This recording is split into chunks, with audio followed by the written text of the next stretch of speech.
2024 헌납9 국무총리 탄핵, 청구인 국회, 비청구인 국무총리. 이 사건은 국무총리가 직무집행에 있어 헌법이나 법률을 위반하였는지 여부, 파면 결정을 선고할 것인지 여부에 관한 것입니다. 먼저 주문을 선고하고 적법 요건에 대한 판단, 재판관 4인의 기각의견의 요지는 김영도 재판관께서, 재판관 1인의 기각의견의 요지는 김복형 재판관께서, 재판관 1인의 인용 의견의 요지는 정계선 재판관께서, 재판관 2인의 각하 의견의 요지는 조한창 재판관께서 설명하시겠습니다. 탄핵 사건이므로 선고 시각을 확인하겠습니다. 지금 시간은 주문, 이 사건 심판 청구를 기각한다. 먼저 적법 요건에 관한 법정 의견의 요지를 말씀드립니다. 비청구인은 이 사건 탄핵소추의 의결은 헌법 65조 2항 단서가 정하는 국회 제적의원 3분의 2 이상의 찬성을 충족시키지 못하였기 때문에 이 사건 탄핵 심판 청구는 부적법하다고 주장합니다.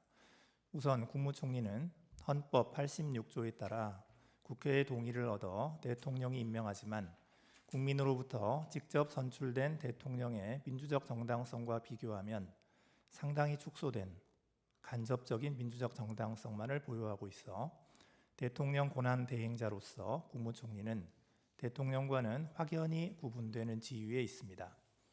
다음으로 헌법 71조가 규정하는 대통령 권한 대행은 헌법과 법령상으로 대행자에게 미리 예정된 과업의 수행을 의미하는 것이지 권한대행 또는 권한대행자라는 공직이나 지위가 새로이 창설되는 것이라고 볼 수 없습니다. 여기에 해당 공직의 박탈을 통하여 헌법을 수호하고자 하는 탄핵심판 제도의 취지를 종합하면 대통령의 권한을 대행하는 국무총리에 대한 탄핵소추에는 본래의 신분상 지위에 따라 헌법 65조 2항의 본문에 의한 의결 정족수를 적용함이 타당합니다. 이 사건 탄핵소추는 국무총리에 대한 탄핵소추 의결 정족수인 국회 제적의원 과반수의 찬성으로 의결되어 적법하므로 비청구인의 주장은 이유 없습니다. 다음으로 본안에 관한 재판관 문영배, 재판관 이미선, 재판관 김영두, 재판관 정정미의 기각 의견 요지를 말씀드립니다. 우선 비청구인의 헌법 또는 법률 위반 여부를 소추 사유별로 살펴보겠습니다. 첫째, 특별검사 임명 법률안에 대한 제2요구권 행사 관련입니다.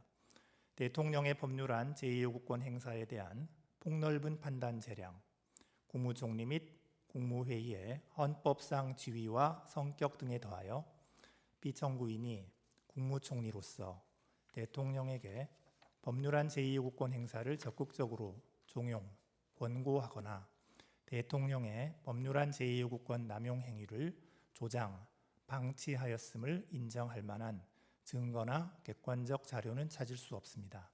따라서 비청구인이 헌법 7조, 40조, 49조, 86조 등을 위반하였다고 볼 수 없습니다. 둘째, 비상계엄 선포 및 내란 행위 관련입니다. 비청구인이 비상계엄 선포에 절차적 정당성을 부여하기 위하여 국무회의 소집을 건의하는 등의 적극적 행위를 하였거나 국회에 비상계엄 해제 요구 결의안 가결 이후 국무회의 소집을 건의하지 않았다는 등의 소추 관련 사실을 인정할 만한 증거나 객관적 자료는 찾을 수 없습니다. 따라서 비청구인이 헌법 7조, 86조, 국가공무원법 56조 등을 위반하였다고 볼 수 없습니다. 셋째, 공동국정운영 관련입니다. 비청구인이 발표한 담화문의 전체적 취지는 비상계엄 선포와 해제 이후에 민심 수습과 안정을 위하여 행정부와 여당은 서로 협력하여 최선을 다하겠다는 의지를 국민에게 피력한 것으로 해석됩니다. 여기서 더 나아가 행정부와 입법부 간 독립성의 원리에 의해 이루어지는 대통령제 정부 형태를 몰각하려는 의도까지 있었다고는 볼 수 없습니다.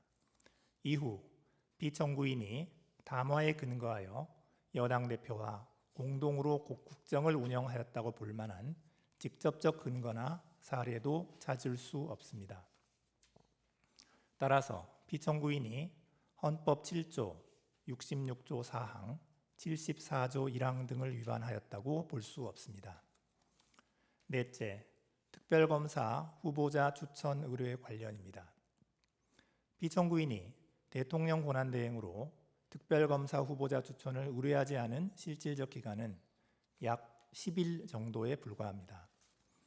추천위원회 구성이 헌법재판소에 계속 중인 권한쟁의 심판 사건에서 문제되는 특별검사 후보 추천위원회의 구성 및 운영 등에 관한 규칙에 근거하고 있어 추천위원회의 특별검사 후보 추천 의뢰의 적절성 및 그 영향을 검토할 시간이 필요하였던 사정이 엿보입니다. 피청구인이 특별검사 후보자 추천 의뢰를 하지 않음으로써 관련 수사의 지연을 초래하고 공범 도피나 증거인멸을 가능하게 하였다는 청구인의 주장을 뒷받침할 증거나 객관적 자료는 찾을 수 없습니다. 따라서 피청구인이 헌법 7조, 66조, 71조, 특검법 3조 1항, 국가공무원법 56조 등을 위반하였다고 볼 수 없습니다. 다섯째, 헌법재판관 임명 부작위 관련입니다. 국회가 재판관으로 선출한 3인의 재판관은 헌법과 헌법재판소법에서 정한 자격 요건을 갖추고 있고 선출 과정에 의회민주주의를 원칙으로 하는 헌법 및 국회법 등 법률을 위반한 하자가 있다고 볼 수 없습니다. 따라서 피청구인은 국회가 선출한 3인을 재판관으로 임명하여야 할 헌법상 구체적 자기 의무를 부담합니다. 그런데 피청구인은 국회로부터 재판관 선출 통지를 받기도 전에 거부 의사를 표시하였습니다. 당시는 재판관 선출을 둘러싼 여야의 대립이 극심한 상황임에도 국무회의나 담화문 등을 통하여 여야의 합의를 전제로 재판관을 임명하겠다는 취지로 발언하는 등 국회가 선출한 3인을 재판관으로 임명하지 않겠다는 거부 의사를 미리 종국적으로 표시함으로써 헌법상의 구체적 자기 의무를 위반하였습니다. 따라서 피청구인은 헌법 66조, 111조 및 국가공무원법 56조 등을 위반하였고 이는 헌법상 탄핵소추 사유인 그 직무집행에 있어서 헌법이나 법률을 위배한 때에 해당합니다. 다음으로 피청구인을 파면할 것인지 그 여부를 살펴보겠습니다. 피청구인의 헌법재판관 임명 거부가 현직 대통령에 대한 탄핵 심판을 진행 중인 헌법재판소를 무력화시키기 위한 목적 또는 의사에 기인하였다고까지 인정할 증거나 객관적 자료는 발견되지 아니합니다. 또한 당시 헌법재판관 임명을 둘러싼 정치적 갈등이 지속되던 와중에 현직 대통령에 대한 탄핵소추 의결로 피청구인의 대통령 권한대행으로서의 역할과 범위 등에 관한 논란이 계속되고 있었다는 점 등을 고려하면 피청구인이 헌법 및 법률 위반이 임명권자인 대통령을 통하여 간접적으로 부여된 국민의 신임을 배반한 경우에 해당한다고 단정할 수 없습니다. 따라서 피청구인에 대한 파면 결정을 정당화하는 사유가 존재한다고까지는 볼 수 없습니다. 이상입니다. 재판관 김복형의 기각 의견 요지를 말씀드리겠습니다. 저는 특별검사 임명 법률안에 대한 저희 요구권 행사, 비상계엄 선포 및 내란 행위, 공동국정 운영, 특별검사 후보자 추천 의뢰와 관련하여 피청구인의 헌법 또는 법률 위반을 인정할 수 없다는 재판관 문영배, 재판관 이미선, 재판관 김영두, 재판관 정정미의 기각 의견에 동의합니다. 다만 이 사건 소추 사실 중 피청구인의 헌법재판관 임명 부작위와 관련하여서도 피청구인의 헌법 또는 법률 위반을 인정할 수 없다고 생각합니다. 그 이유는 다음과 같습니다.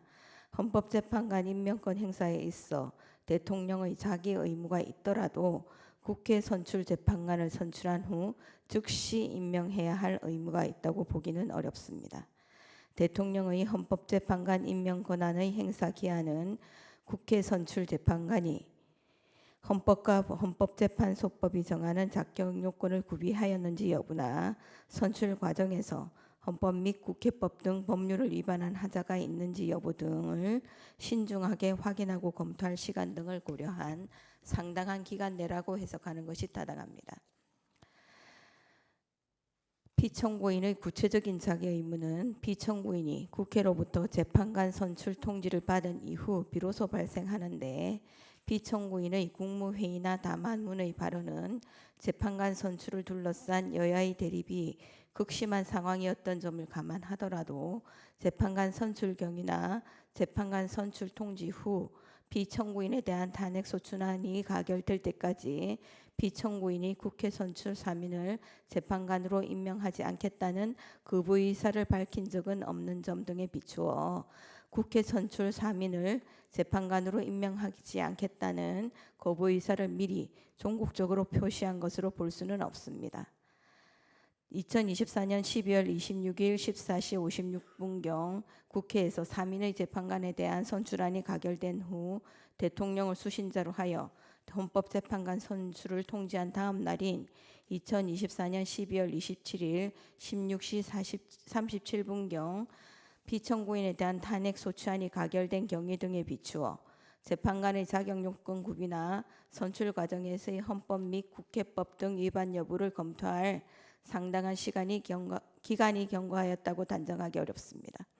따라서 피청구인의 헌법재판관 임명 부작위가 헌법 66조, 111조 및 국가공무원법 56조 등을 위반하였다고 볼 수 없습니다. 이상입니다. 재판관 정계선의 인용 의견 요지를 말씀드리겠습니다. 저는 특별검사 임명 법률안에 대한 제2요구권 행사, 비상계엄 선포 및 내란 행위, 공동 국정 운영과 관련하여 피청구인의 헌법 또는 법률 위반을 인정할 수 없지만 헌법재판관 임명 부작위와 관련하여 피청구인의 헌법 또는 법률 위반이 인정된다는 재판관 문형배, 재판관 이미선, 재판관 김형두, 재판관 정정미의 기각 의견에 동의합니다. 다만 특별검사 후보자 추천 의뢰와 관련하여서도 피청구인의 헌법 또는 법률 위반이 인정되고 피청구인의 헌법재판관 임명 부작위 및 특별검사 후보자 추천 의뢰와 관련된 헌법 또는 법률 위반의 정도가 피청구인의 파면을 정당화할 수 있을 정도로 중대하다고 생각합니다. 그 이유는 다음과 같습니다. 먼저 특별검사 후보자 추천 의뢰와 관련한 피청구인의 헌법 또는 법률 위반 여부를 살펴봅니다. 대통령의 특별검사 후보자 추천 의뢰는 특별검사 임명 절차의 첫 번째 단계로 특별검사 후보자 추천 의뢰를 지연하면 수사 대상 사건 발생 시 곧바로 특별검사를 임명하여 최대한 공정하고 효율적인 수사를 보장하기 위한 특검법의 제정 이유를 몰각시킬 우려가 있습니다. 그럼에도 피청구인은 대통령의 권한을 대행하기 시작한 때부터 피청구인에 대한 탄핵소추안이 의결되어 직무가 정지된 때까지 추천위원회에 특별검사 후보자 추천을 의뢰하지 않았습니다. 피청구인은 이 사건 추천위원회는 헌법재판소에 계속 중인 권한쟁의 심판 사건에서 문제되고 있는 개정 규칙 조항을 근거로 구성된 것이므로 특별검사 후보자 추천 의뢰를 하지 않은 것에 정당한 사유가 있다고 주장합니다. 하지만 당시 피청구인이 위와 같은 사유를 검토하느라 추천 의뢰를 하지 않았다고 인정할 증거가 없을 뿐더러 개정 규칙 조항의 위헌성 여부는 헌법재판소의 심사를 통해 판단될 사항으로 피청구인으로서는 헌법재판소에 의하여 위헌성이 확인될 때까지는 이를 존중하고 집행하기 위한 모든 노력을 다하여야 합니다. 피청구인이 헌법재판소의 판단이 내려지기도 전에 그 위헌성을 미리 예단하여 특검법에 명시된 법적 의무를 이행하지 않은 것에 정당한 사유가 있다고 보기 어렵습니다. 따라서 피청구인이 대통령 권한을 대행하면서 추천위원회에 특별검사 후보자 추천을 의뢰하지 않은 것은 특검법 3조 1항은 물론 헌법 7조 1항, 66조, 국가공무원법 56조 등에 위반됩니다. 다음으로 피청구인을 파면할 것인지 여부에 관하여 살펴봅니다. 피청구인이 특별검사 후보자 추천을 의뢰하지 않음으로써 특검법이 규정한 특별검사 임명 절차는 중단되었습니다. 이는 신속 공정하면서 효율적인 수사를 통하여 사회적 혼란을 수습하고 법 질서를 회복하고자 하는 특검법의 목적을 심각하게 저해하고 현재까지도 비상계엄과 관련된 사건에 대한 수사권 여부 논란으로 혼란과 갈등은 증폭되고 있습니다. 피청구인은 국회가 선출한 재판관 3인의 임명을 거부하면서 여야의 합의를 임명의 전제로 내세워 마치 여소야대의 정치 상황에서 소수의 절차적 보호를 통한 실질적 대의제의 실현을 강조하는 듯한 발언을 하였지만 실상은 헌법재판소가 대통령에 대한 탄핵심판 사건을 심리하게 되자 당시 6인 체제로 운영되어 심리 정족수조차 충족하지 못하고 남은 6인의 재판관 중 2인도 임기 만료로 퇴임이 예정된 헌법재판소의 내부적 상황을 이용하여 대통령에 대한 탄핵심판 사건 진행을 지연시키거나 방해하고자 하는 일각의 의사를 고려한 것으로 이는 피청구인이 형식적 명분으로 내세우는 여야의 합의나 실질적 대의제 실현이 아닌 소수 여당의 의도나 계획에 부합하는 일방적인 국정 운영이라 할 것입니다. 여소야대 국회에서 소수 여당은 실질적 민주주의에서 보호하고자 하는 진정한 의미의 소수자라고 할 수 없는 바 소수 여당의 뜻에 따라 국회 의결을 좌우하고자 하면 대통령을 견제하는 국회의 책무를 다할 수 없게 됩니다.